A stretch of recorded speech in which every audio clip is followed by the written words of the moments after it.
Where you going, Sherry? I told you to stay put. You need to learn to listen. Leave me alone. Just please. Time to teach some manners. You little bitch! You're gonna pay for this! You little shit!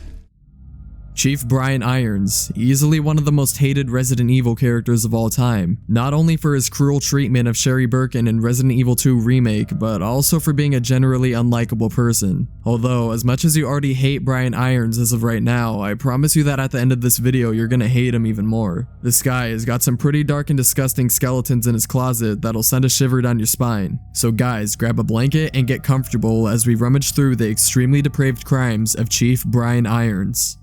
Starting very early in his life, Brian Irons was, as you might call, a bad seed. As a child, he demonstrated extreme violent and psychopathic tendencies which many notorious serial killers throughout history tended to exhibit as well. Expressing a sadistic liking to animal violence, Irons would often capture and kill rabbits that he found running around open fields and dissect them for experimentation. As you might expect, this would only fuel his predatory behavior as he got older. During his years as a university student, Irons was accused of violent sexual assaults on 2 young women attending the university at the time. Obviously, if you're caught for sexual assault, you could end up spending life in prison as punishment. However, this wasn't the case for Brian Irons, as he already had morally corrupt officials in his pocket even before his time as chief of RPD. He was captured and detained, but was instead sent to a psychiatric ward for examination without any charges pressed because of his excellent academic performance in university. All of this is apparent in Jack Hamilton's letter to Chris Redfield. The letter reads, regarding Mr. Brian Irons, chief of the Raccoon City Police Department. Mr. Irons had been arrested under suspicion of on 2 separate counts during his years as a university student. He underwent psychiatric evaluation as a result of these charges, but was released due to circumstantial evidence, as well as his phenomenal academic standing. As such, extreme caution is advised when dealing with him. Although these heinous acts should have earned Irons a hefty prison sentence behind bars, this didn't stop him from beginning his law enforcement career and reaching the rank of police chief in early 1996. And if you're thinking that by this time he somehow underwent some sort of personal reform, then I'm sorry to say that you're far from the truth. By this time, Umbrella had already been well set into their sadistic operations, although the only problem was trying to prevent their information from leaking out to the public and making sure that their image was secured as a regular pharmaceutical company. This is where Chief Irons comes in. He would end up purchasing a retired art museum that would serve as Raccoon City Police Station. Not only did this allow him to gratify his creepy art obsession, but the strategic location also enabled him to become closely involved in shady dealings of Umbrella USA. Irons was an extremely convenient candidate to mask their unethical operations, as Umbrella already knew about his prior criminal history and his vile personality in general. During his time working with Umbrella, Irons developed a close business relationship with Dr. William and Annette Birkin. He experienced firsthand their experiments into the G-Virus and knew how important their work was to them. Therefore, every month starting from April of 1996, Dr. Annette Birkin began paying Irons between $1,500 and $15,000 to keep quiet about her husband's research. As you might expect, this much money in the hands of a deranged psychopath would undoubtedly be spent on selfish and personal desires, which is exactly what Brian did, as he began to feed his art addiction and spend most of his earnings on rare and expensive art pieces that he would display throughout Raccoon City Police Station. However, those working in the station became very suspicious of where he was getting his money from, and his art obsession itself eventually became very dark. Irons' secretary had written about this in his diary, which provides perfect insight into the situation. The diary reads, April 6th. I accidentally moved one of the stone statues on the 2nd floor when I leaned against it. When the chief found out about it, he was furious. I swear, the guy nearly bit my head off, screaming at me to never touch the statue again. If it's so important, then maybe he shouldn't have put it out in the open like that. April 7th. I heard that all the art pieces from the chief's collection are rare items, literally worth hundreds of thousands of dollars. I don't know which is the bigger mystery, where he finds those tacky things or where he's getting his money to pay for them. May 10th. I wasn't surprised to see the chief come in today with yet another large picture frame in his hands. This time, it was a really disturbing painting depicting a nude person being hanged. I was appalled by the expression on the chief's face as he leered at the painting. Why anyone would consider something like that to be a work of art is beyond my comprehension. The nude painting described in this reading happens to be a very disturbing portrait of a woman being displayed in a torturous scene. The name of the painting itself happens to be called A Sacrifice to the Hellfire, which already sounds very creepy and unsettling. But aside from Brian's weird, twisted art obsession, the Raccoon City orphanage had recently begun development during this time, which in actuality was just a front for Umbrella to conduct child experimentations without being caught. And who better to place in charge of this sadistic child trafficking operation than none other than Chief Irons himself. He was put in charge as director of the orphanage and experienced firsthand the atrocities that Umbrella had committed as a result of these experiments. On the 6th and 16th of every month, Irons would meet with Umbrella officials in their top secret facilities to discuss their dealings. During one of these meetings, Umbrella made it clear that if a viral outbreak ever were to happen, then it could be easily contained, ordering Irons to create a branch of RPD called the Special Tactics and Rescue Service, or STARS team, that would be in charge of handling these situations. However, the actual members of this team wouldn't know that they were being manipulated by Irons and Umbrella to mask these outbreaks, except for one person. Umbrella's intelligence agent, Albert Wesker, who would be placed as captain of STAR's Alpha team, although it's unknown if Irons knew if he was working with Umbrella or not. As corrupt and shifty as Irons already seems to be, his violent tendencies would eventually become much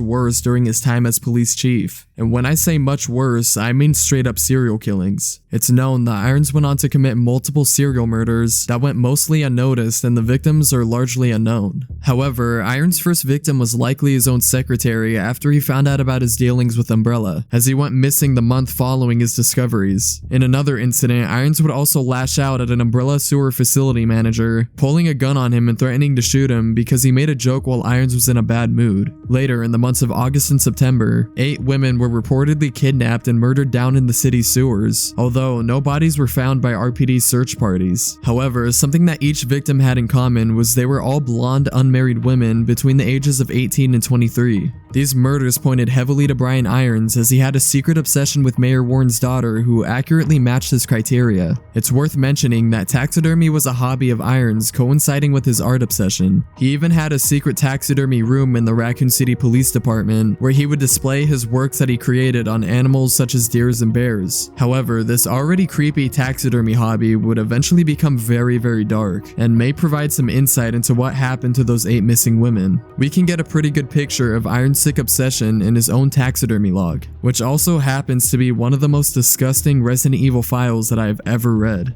The log reads, white-tailed deer, male, approximately 6 years old. Place of capture, Arklay Mountains. Length, 6'1", weight, 353 pounds. Pleased with how it turned out, but I'm getting tired of working on these puny things. Maybe time to move on to more challenging animals. Siberian tiger, male, approximately 4 years old. Place of capture, Khabarovsk Krai. Length, 9'6", weight, 529 pounds. I nearly came when I sliced its yellow belly open and its warm guts spilled out. I still smell of wild beast. This is the life. Pig, female, 22 years old. Place of capture, Raccoon City. Length, 5'3", weight, 110 pounds. The specimen's body is soft, sweet, and white all over, and it's all mine, forever. That last file actually refers to the mayor's daughter, Catherine Warren, but we'll talk about what happened to her a little bit later. In May of 1998, a T-virus outbreak would occur in the Arklay Mountains, infecting a number of hikers and residents in the area. At this time, Irons became very stressed and angry at Umbrella's incompetence to control their viral research from leaking out. As a result, Irons sent STAR's Alpha team into the mountains to contain the outbreak and investigate the happenings that had occurred there. However, as they eventually seek refuge in Spencer Mansion, where all of Umbrella's nasty experiments had begun in the first place, STAR's team would become a little bit distrustful of Mr. Brian Irons after they discover that Wesker's a traitor and unveil the true evils of the Umbrella Corporation, which in fact happened to be funding the STAR's branch. Under the orders of William Birkin, Irons quickly disbanded STAR's team and kept a close eye on each of its members to prevent them from getting closer to the truth. One of these members happened to be Jill Valentine, who proved to be extremely persistent in uncovering the truth behind Umbrella's operations. Therefore, Irons locked her in her apartment and placed her under a month of house arrest where she was under constant surveillance.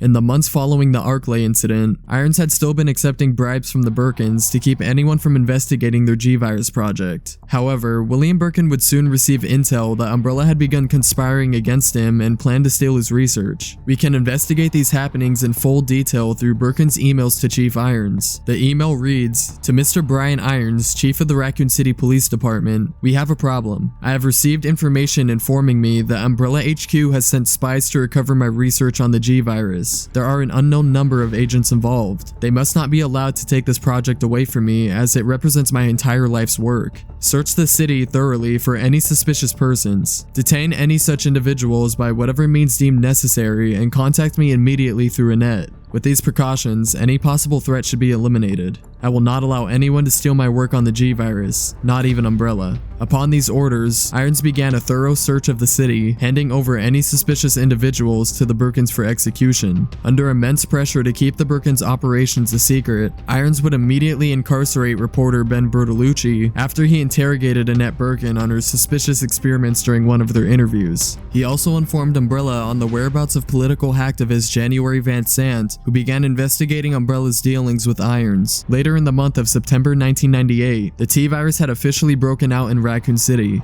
At this point, it was all over for Irons, as he became completely delusional and unhinged. Believing that he had become infected somehow, he was determined to take everyone down with him. Looting the RPD's weapon caches, he began hiding the weapons in random spots throughout the station. The aim of this was to take away any lines of defenses that the rest of the RPD officers could use to protect themselves. He essentially just wanted everyone dead, and it's even known that Irons began hunting down survivors himself to speed up the process, with one account claiming that he shot and killed a police officer named Ed in the heart. In fact, after the city had already completely torn itself apart, Irons would eventually turn his attention to Mayor Warren's daughter, who had been abandoned by her father in the midst of the chaos to save his own life. Irons planned to kidnap and sedate her and turn her into one of his lifeless taxidermies. The chief's own diary explains these events perfectly. The diary reads, "September 23rd. It's all over. Those imbeciles from Umbrella have finally done it. Despite all their promises, they've ruined my town. Soon, the streets will be infested with zombies. I'm beginning to think that I may even be infected myself. I'll kill everyone in this town if this turns out to be true." September 24th. I was successful in spreading confusion among the police as planned. I've made sure that no one from the outside will come to help. With the delays in police actions, no one will have the chance to escape my city alive. I've seen to it personally that all escape routes from inside the precinct have been cut off as well. There are several survivors still attempting to escape through the lower levels, but I'll make sure no one gets out. September 26th. I've had a change of heart about the remaining survivors inside the precinct. I've decided to hunt them down myself. I shot Ed in the back through the heart less than an hour ago. I watched him writhe in pain upon the floor in a pool of his own blood. The expression on his face was positively exquisite. He died with his eyes wide open, staring up at me. It was beautiful. I wonder if the mayor's daughter is still alive. I let her escape so I could enjoy hunting her down later. I'm going to enjoy my new trophy. Yes, frozen forever in the pose I choose to give her. Irons eventually does end up finding and killing Catherine Morin, but he doesn't actually get the chance to stuff her yet. As mentioned earlier, the chief had become increasingly convinced that he had become infected during some point in the outbreak, which is actually the reason why he kidnapped Sherry in Resident Evil 2 Remake, using her as a form of hostage while Claire retrieves the pendant that she dropped. This pendant contained the key to Birkin's G-Virus antidote, which Irons planned to unlock and use on himself. However, after he finds Sherry trying to escape the orphanage, he tries to chase her down after she throws a bottle of acid in his face. God only knows what he planned to do to her in this fit of rage. However, it's a good thing that mutated Birkin shows up, implanting him with a Galactica parasite embryo, leading to his death after Claire reaches the orphanage. Your fault. What? It took too long. What happened? Oh god. Get off me! Oh my god! In the original Resident Evil 2, he actually dies after once again a confrontation with Claire, where infected Birkin drags him down into a manhole and rips him in half from the waist down. What the?